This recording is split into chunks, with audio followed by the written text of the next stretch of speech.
اس سے پہلے اسمبلی میں قرارداد منظور ہوئی, یہ مجھے شبہ ہو رہا ہے یار, حالانکہ مجھے کچھ نہیں پتا حج چیمہ کے بارے میں. مجھے بھی کچھ نہیں پتا, لیکن دیکھیں سر ایماندار افسر مطلب 1 in a million ہی ہوتے ہیں نا سر, یہ تو 1 in a trillion لگ رہا ہے یار. اچھا کچھ ایسا ہی ہے. جو پنجاب حکومت کی قرارداد پہ بھی آ جائے نا, آج جو منظور ہوئی ہے اس میں کہا گیا کہ نیب قوانین بنیادی انسانی حقوق سے متصادم اور انسانی وقار کے منافی ہیں. جب یہ سندھ حکومت کہہ رہی تھی عاصم حسین کے چکر میں, تب سمجھ میں نہیں آ رہا تھا. نہیں وہ ہم کریں تو مجرا, تم کرو تو ڈانس. I don't know, اور کوئی مثال آ نہیں رہی تھی, سوری. آگے بڑھیں. یہ وہ یا میرے پہ نہ آؤ, آپ احد چیمہ ایکٹ 1986 آپ احد چیمہ کی بات کریں, آپ احد چیمہ پہ بات کریں یار. احد چیمہ دیکھو, میرا صرف کہنا یہ ہے کہ نیب کے اوپر اگر سب کو اعتراض تھا تو 4.5 سال جو ہے آپ نے حکومت کی, تو بھائی پہلے ہی اس سے پیچھے اوپر بھی آپ یہی بات کر سکتے ہیں. اگر آپ سب کو اعتراض تھا, سب کو جو ہے نا یہی ہوتا ہے کہ یہ وہ باقیات ہیں, یہ مشرف نے بنایا تھا, اچھا جی بنایا تھا, تو آپ ختم کر دیتے نا یار. مطلب لیکن وہ یار اگر احد چیمہ کا نا عاصم حسین ہوتا دین سر وہ نام وہی ہے, مطلب احد چیمہ یوں, اگر احد چیمہ کو عاصم حسین کہہ کے آواز دی جائے, کیا پتا وہ پلٹ کے دیکھ لیں. یہ بھی ہے. آپ نے کبھی احد چیمہ اور ڈاکٹر عاصم کو ایک ہی کمرے میں ساتھ دیکھا ہے؟ لیکن دیکھیں اس میں یہی ہے کہ دونوں کو پکڑا اسی لیے ہے کہ جو ہے وہ جو پنجابی والی مثال ہے نا سر, کہ وہ سنانی دھینو نہیں سنانی نونو تے ڈانٹنا بہو کو, ڈانٹنا یار جو بھی ہے. سر مجھے کیا ہو گیا عاصم حسین اور احد چیمہ میں آپ نے مجھے, اچھا آگے چلے, ایک اور سیگمنٹ کرو محاورہ صحیح کرنے کے لیے. کوئی بات نہیں, ہو جاتا ہے. تو اب اس ساری صورتحال میں دیکھیں, اس ظاہر ہے اسمبلی کی قرارداد سے تو کوئی فرق پڑے گا نہیں, ٹھیک ہے, نیب نے جو کرنا ہے وہ کرنا ہے. لیکن اگر یہ جو لنک پروف ہوتا ہے, کیونکہ کاسا والے بھائی کو بھی پکڑ لیا, انہوں نے کہا آ جاؤ ذرا یار, مطلب وہ, اور بسم اللہ انجینئرنگ بھی اس میں ان کو بھی اندر کر دیا. ابھی پیراگون تک پہنچے نہیں ہیں, تو اگر پیراگون تک پہنچتے ہیں تو شاید خواجہ سعد رفیق صاحب تک بھی بات آئے.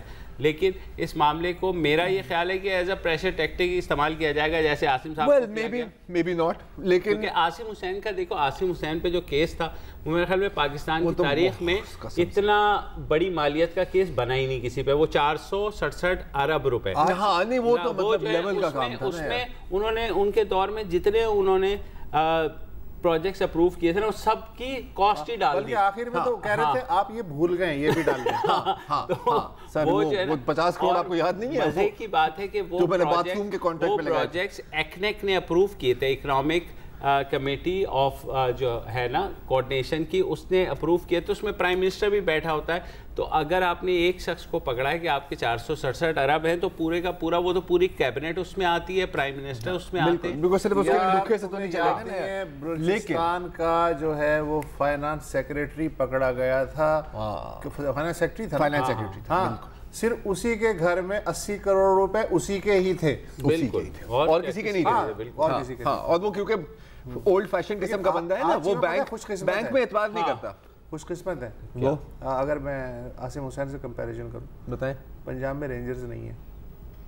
آپ کا خیال ہے, کیونکہ نیب نے آلریڈی رینجرز جو ہے نا, رینجرز کو آرڈر کر دیا تھا کہ ہماری حفاظت کریں اور ہمیں چاہیے, اور رینجرز ڈپلوائے بھی ہو گئی ہے نیب کے اس میں. تو بیسیکلی اب سمجھ رہے ہیں آپ کہ کس کی تحویل میں ہیں وہ اپنی جگہ. مطلب وہ بٹ اگین آئی مین دیکھیں, انویسٹیگیشن جو ہوتی ہے سو ہوتی ہے. آپ نے بات کی پریشر ٹیکٹک کی, ایک اور بھی پریشر ٹیکٹک, اس کو بھی احد چیمہ کو بھی تو ایک پریشر ٹیکٹک کی طرح ہی استعمال کیا جائے, جیسے ابھی آپ نے ذکر کیا قرارداد پیش ہوئی ہے پنجاب اسمبلی میں. اوور آل نیریٹو کیا ہے, نون لیگ روڑا پا دیو, they are all out to get us sir, وہ بس سب لوگ بس ہمارے ہی پیچھے ہیں اور یہ ہمارے خلاف ہی سازش ہے.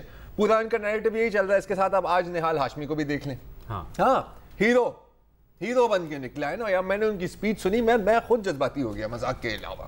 نواز شریف سے پیار کرنے کی یہ مجھے سزا ملی ہے, اور مطلب ایگزیکٹ میں نہیں بولتا, لیکن مطلب مجھے نہیں پتا تھا کہ اڈیالہ, سر آپ نے ناپا جا کے پتہ نہیں غلطی کر دی یار, آپ اڈیالہ جیل میں 1 مہینہ گزار دیں, کیا پرفارمنس دی ہے بھائی نے, بہت بڑے فنکار ہیں, بہت بڑے.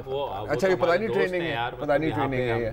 لیکن اینی وے یار, مطلب میں تو ٹی وی بند کرنے کہ 5 سیکنڈ بعد تک میں بھی سوچا تھا کہ یار واقعی بڑی ناانصافی ہوئی ہے. پھر میں نے سوچا, میں نے کہا یار لیکن بلکہ میرے ساتھ کافی کریزی کی ہے یار. میں بھی ٹی وی دیکھ رہا تھا تو میں نے بھی ٹی وی بند کیا. ٹی وی بند کرنے کے 2 منٹ بعد تک وہ بول رہے تھے.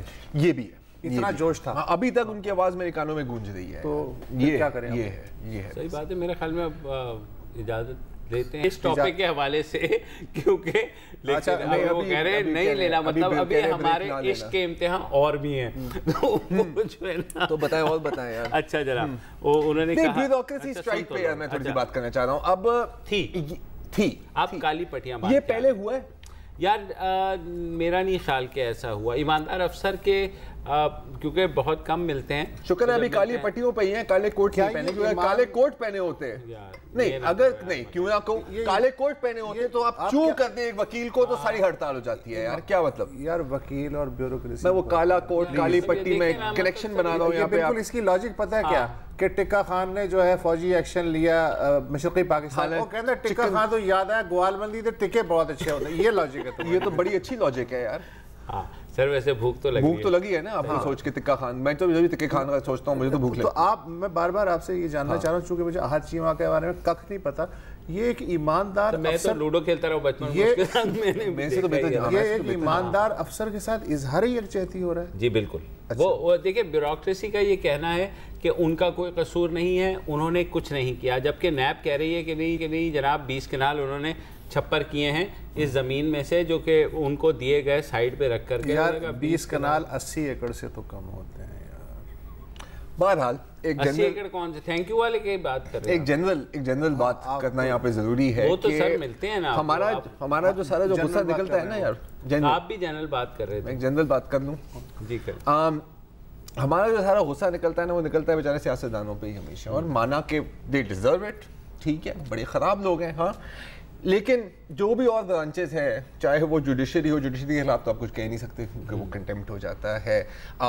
اور بھی ہولی کاؤز ہیں جن کے بعد بہتر ہے کہ آپ کچھ نہ کہیں. کہیں سے تو بیوروکریسی صاحب ابتدا کر رہے ہیں, کہیں سے تو ابتدا کرنی پڑے گی نا. اب سیاستدانوں سے ابتدا کر دی تو اس مطلب نہیں ہے کہ دیگر ادارے قابو میں نہیں آئیں گے. انشاءاللہ ایک دن آئے گا. اسی دن آئے گا جب خادم رضوی کو کنٹیمپٹ پہ بلایا جائے گا. وہی دن طنز و مزاح سے پرہیز. میں بالکل نہیں کر رہا, ایک بریک لے لیجیے. بالکل بہک جاتے ہیں, مطلب یہ کو یا وقفے کے بعد آ جائے, یہ بہک رہے ہیں, ان کو میں ذرا سنبھالنا.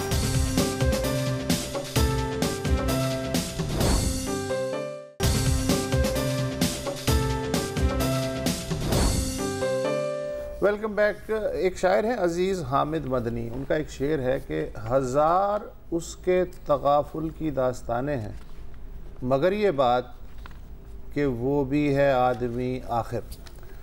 آدمی تھک جاتا ہے اور لڑتے لڑتے تو تھک ہی جاتا ہے. بالکل 16 سال سے یہ جو افغانستان میں لڑائی ہو رہی ہے, قطع نظر اس کے کہ طالبان کا کیا موقف ہے, کابل حکومت کا کیا موقف ہے, امریکہ کا کیا ہے, لیکن آدمی تھک جاتا ہے. اور تھکنے کے بعد اگر کوئی ریفری بھی نہ ہو چھڑانے والا تو بڑی مشکل پڑ جاتی ہے. پھر آپس میں ہی کوئی نہ کوئی فیس سیونگ کے لیے تجاویز اور اس بلا سے جان چھڑانے کے لیے کچھ نہ کچھ صحیح کرنی پڑتی ہے. اور افغانستان بہر صورت ڈیزرو کرتا ہے کہ وہ بلا سے, جنگ کی بلا سے جان چھڑائے. کام اصل میں داعش نے آسان کر دیا ہے. داعش نہ ہوتی تو کابل حکومت اور افغان طالبان شاید اگلے 10 سال تک لڑتے رہتے, لیکن ایک مشترکہ دشمن کی وجہ سے مزید وہ تھک چکے ہیں, لہٰذا وہ کوئی چاہ رہے ہیں کہ حل ہو جائے. اس کی تازہ ترین کڑی یہ ہے کہ کابل میں افغانستان میں قیام امن کے موضوع پہ آج ایک کانفرنس ہوئی جس سے صدر اشرف غنی نے خطاب کیا. اس کانفرنس میں 25 سے زائد ممالک اور تنظیموں نے شرکت کی. اشرف غنی کی تقریر امپورٹنٹ تھی اس لحاظ سے کہ اس میں کچھ نئی چیزیں, پرانی چیزیں بھی ہیں لیکن انہیں نیا کر کے پیش کر کے کرنے کی کوشش کی گئی ہے.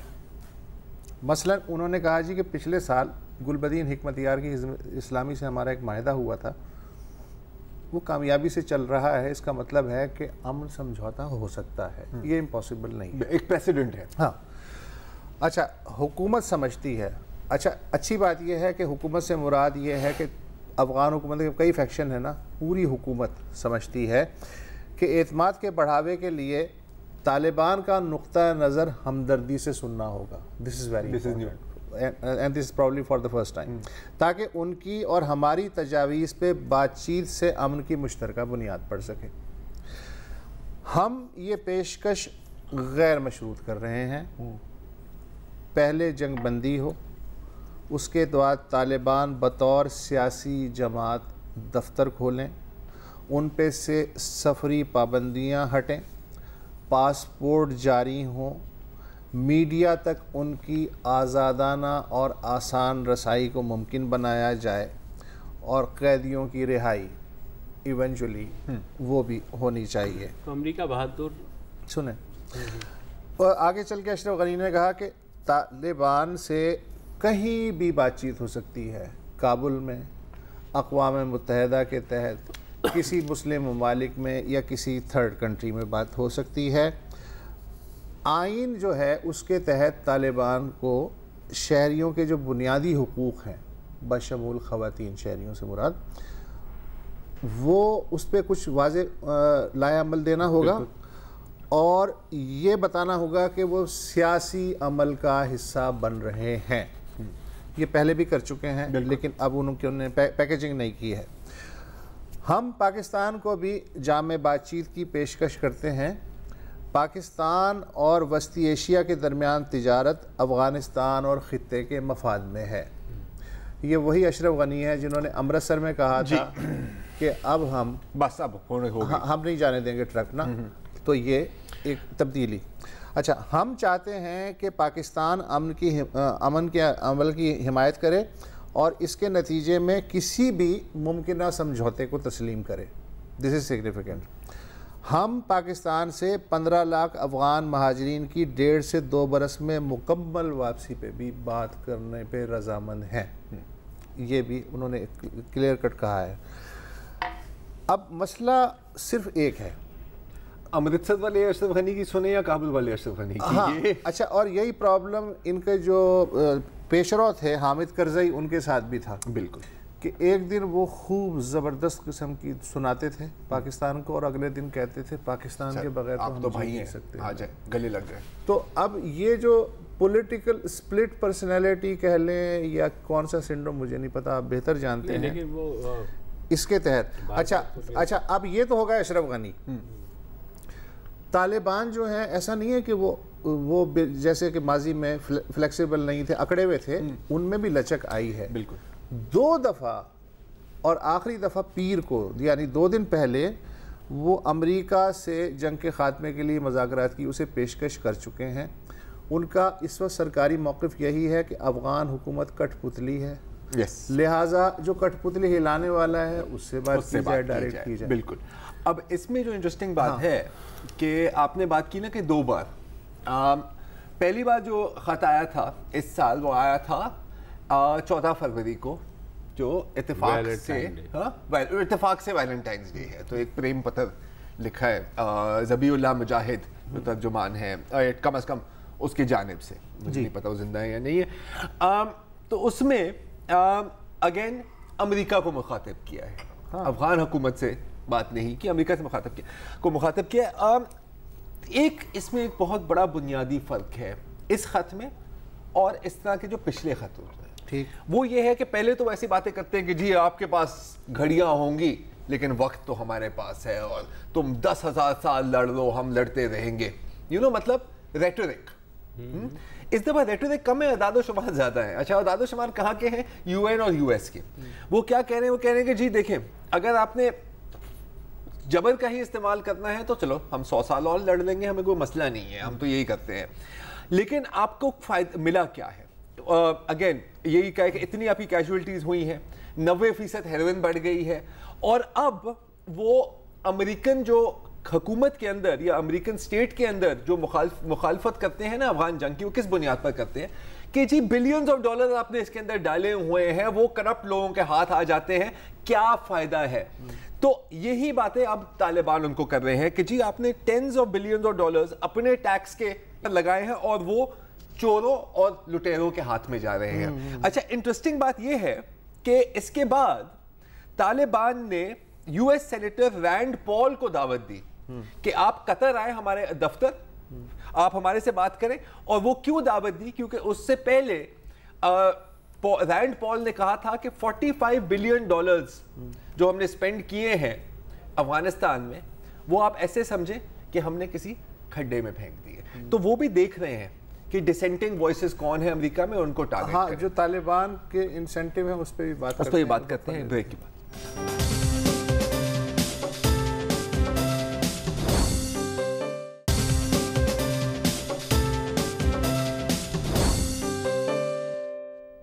بریک سے پہلے بات ہو رہی تھی کہ طالبان جو ہیں وہ فلیکسیبل ہوں گے اشرف غنی کی اس پروپوزل پہ یا نہیں.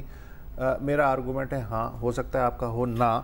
ہاں اس لیے کہ it's all about economics. Zabih اللہ مجاہد ابھی ٹیپی کا جب افتتاح ہوا تھا, ذبیح اللہ مجاہد کا آپ نے اسٹیٹمنٹ پڑھا ہوگا کہ طالبان اس پائپ لائن کی حفاظت کریں گے. اب انہیں تو کسی نے نہیں کہا تھا نا کہ بھائی صاحب آپ یہ بیان دیں, اس لیے کہ اس میں پیسے ہیں, ٹھیک ہے, پیسے چاہیے. دوسرے یہ ہے کہ پاکستان کی اپنی حالت پتلی ہے, فیٹف اور امریکہ کا دباؤ اور انڈیا اور لائن آف کنٹرول, تو اب میزبانی کے وہ آداب تو نہیں برتے جا سکتے. اچھا طالبان کو سمجھ لینا چاہیے. اچھا پھر چین کا پریشر بھی مستقل بڑھ رہا ہے, چین کا بھی ہے. اور دیکھیے میں یہ بھی نہیں کہہ سکتا کہ نواں ہے, لیکن یہ کہ کیونکہ یہ 1990 سے جب سے میں یہ کور کر رہا ہوں نا, تو it was always about economy. جب طالبان بنے تھے اور جو پائپ لائن کیا جو یہ ٹافی ہے نا, یہ سر 90 سے چلی آ رہی. تب یونیکال اور بریڈاس تھے, اور اب جو ہے یہ ٹیپی آ گئی ہے. تو اگر یونیکال ہو جاتا نا طالبان فنومینا نہ ہوتا. لیکن بات تو صحیح ہے کہ it was economics then also, it is still economics now. تو وہ ہر وقت رہے گا. میرا صرف ایشو یہ ہے کہ yes it could be a breakthrough, but premature ہم اس کو ابھی تک طالبان کا جواب نہیں آیا. ابھی تک پاکستان کی طرف سے کوئی وہ نہیں گیا. جو کون سا حتمی بات کر رہے ہیں؟ نہیں اوہو میں کب کہہ رہا ہوں, میں صرف یہ کہہ رہا ہوں کہ اس طرح کی ایکسرسائز ہوتی رہی ہے. تو یہ جو ہے ان کی طرف سے ایک اور, جب ہم سپلٹ پرسنالٹی کے اشرف غنی کا ذکر کرتے ہیں نا, ہو سکتا ہے کل وہ پھر پلٹ جائیں. یہ بھی ہے. تو وہ یہ اچھا, اور اس میں ایک اور بات, اس میں پتہ ہے ایک اور بات, میں نے صحافتی کیریئر میں یار مطلب اتنی دفعہ یہ چیزیں پلٹتی ہوئی دیکھی ہیں. کیا بس تم نے کہا کہ بس میں نے کہا میں صحافت پہ اعتبار کرنا چھوڑ دوں گا. یار صحافت پہ اعتبار کرنا تو اپنے, اگر شکر کریں کہ آپ ابھی بھارت میں صحافت نہیں ہیں. کیوں؟ کیونکہ آپ نے نہیں دیکھا کہ سری دیوی کی موت کے بعد کیا ہوا ہے وہاں پہ. یار وہ تو خیر دیکھا ہے آپ نے, دیکھا ہے آپ نے. آج افغانستان سے سری دیوی, ہاں ہم آ گئے افغانستان سے سری دیوی. سر دیکھیں یہ افغانستان کے ایشو تو ہم اگلے 10 سالوں تک بھی ڈسکس کر سکتے ہیں. ہمارے بچے بھی کریں گے. یہ اس کا ایک مارکت العلا جملہ ہے نا کہ افغانستان تو 50 سال نہیں وہ ہونے والا. more or less. لیکن یار مطلب آج سمجھ نہیں آ رہی تھی کہ سری دیوی کا جنازہ تھا یا صحافت کا جنازہ, کیونکہ یہ کافی نیک ٹو نیک چل رہا ہے. اور انفیکٹ کسی نے یہی کہا ہے نا کہ وہ بات ٹب میں پتہ نہیں سری دیوی ڈوبی نہیں ڈوبی, بھارتی صحافت ڈوبی ہے. اور مطلب کیا کلاسک چیزیں دیکھی ہیں. ہاں بورنگ چیزوں سے سٹارٹ کرتے ہیں. مطلب ایک تو کہ جو بنیادی تقاضے ہوتے ہیں صحافت کے, کہ جی آپ کو پتہ ہے کہ ایک فورینزک رپورٹ آنی ہے, لیکن آپ اس کا انتظار نہیں کر سکتے. تو شروع سے ہی ہر چینل پر کہ جی وہ کارڈیاک اریسٹ تھا, نہیں وہ ڈوب گئی, نہیں وہ ڈائٹ پلز لیتی تھی, نہیں وہ یہ ڈائٹ کر لیتی تھی, وہ ڈائٹ کرتی تھی, and so on and so forth. Interesting بات کیا ہے کہ ٹائمز ناؤ آپ کو پتا ہے میرا پسندیدہ چینل ہے انڈیا کا آفٹر ریپبلک ٹی وی. تو وہاں پر ان کا ایک ہوتا ہے بگ کوسچن, بڑا سوال, یو نو کہ پاکستان کے 4 ٹکڑے کرنے چاہیے یا 10, مطلب اس طرح کے بڑے سوال ہوتے ہیں نا, اور پھر لوگ جواب بھی دیتے ہیں اینڈ سو آن. تو اس میں کہا تھا کہ اگر سری دیوی ڈوبنے سے مری ہے تو یہ ہارٹ اٹیک کی خبر کس نے دی. ٹھیک ہے, تو آلٹ نیوز ویب سائٹ ہے بھارت میں, بڑا خوبصورت کام کرتے ہیں, مطلب صحیح وہ ذلیل کر رہے ہوتے ہیں ہم جیسے لوگوں کو. انہوں نے پوری انویسٹیگیشن نکالی کہ جی آپ کے ہی گروپ نے دی تھی یہ خبر. اور وہ خبر کیسی دی تھی, کیونکہ ایک وہاں کے ٹائمز آف انڈیا کی جرنلسٹ نے ایک رپورٹ کی کہ جی فورینزک رپورٹ جو اس وقت تک ریلیز نہیں ہوئی تھی. اچھا یہ دبئی ہے, ایسا نہیں ہے کہ جی یار ایک تصویر لینے دیں میں تمہیں 2-3 ہزار روپے دے دیتا ہوں, لیک بھی نہیں ہوتی نا. تو ان کے ایک رپورٹر نے ٹویٹ کی کہ فورینزک رپورٹ کے مطابق ان کو دل کا دورہ پڑا ہے.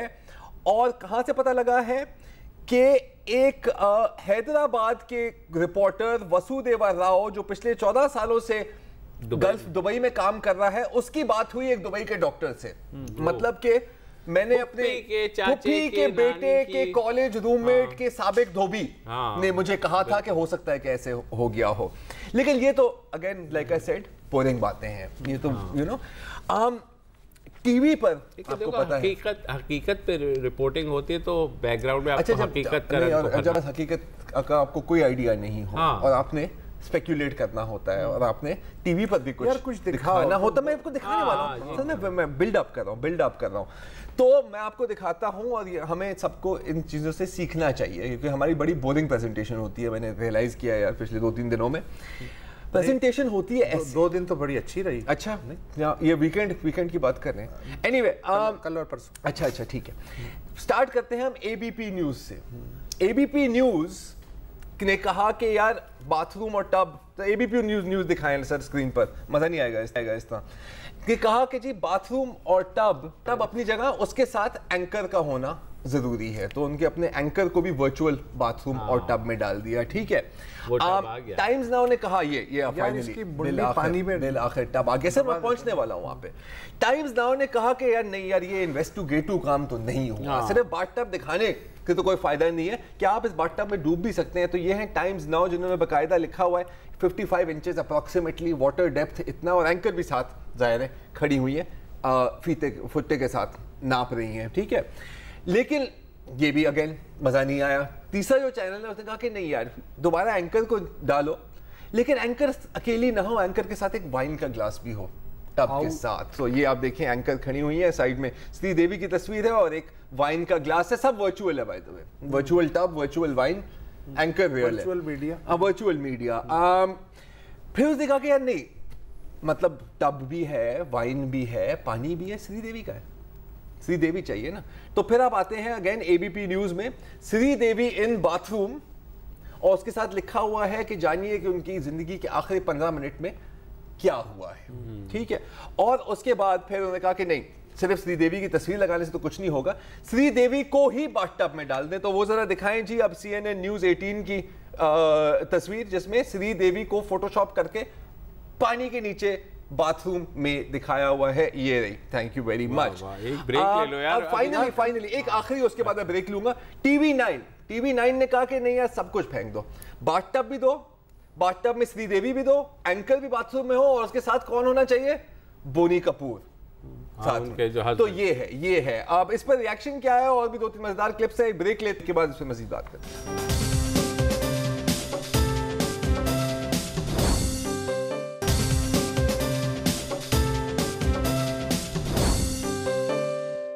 جی ویلکم بیک. ابھی ہم آپ کو کچھ سٹلز دکھا رہے تھے, انڈین میڈیا اپنی ورچوئل سیٹس کے ساتھ کیسے کھیل رہا تھا. اینکر ان باتھ روم, وائن گلاس ان باتھ روم, سری دیوی ان باتھ ٹب. لیکن یہ صحافت تو نہیں ہوئی نا. جب تک آپ خود ایک سٹوری کے اندر خود گھس نہ جائیں, تو اگر سٹوری باتھ ٹب کے بارے میں ہے تو پھر ظاہر ہے کہ you have to be in the bath tub. تو ایک تیلگو چینل کے رپورٹر نے یہی کام کیا, اگر وہ فوٹیج چل جائے بڑی مہربانی ہوگی, تھینک یو. کہ اس نے کہا کہ جی اگر یہی باتھ ٹب ہے, وہ اس کی آڈیو آپ کو سنانے کا کوئی فائدہ نہیں ہے کیونکہ تیلگو ہم سمجھتے نہیں ہیں.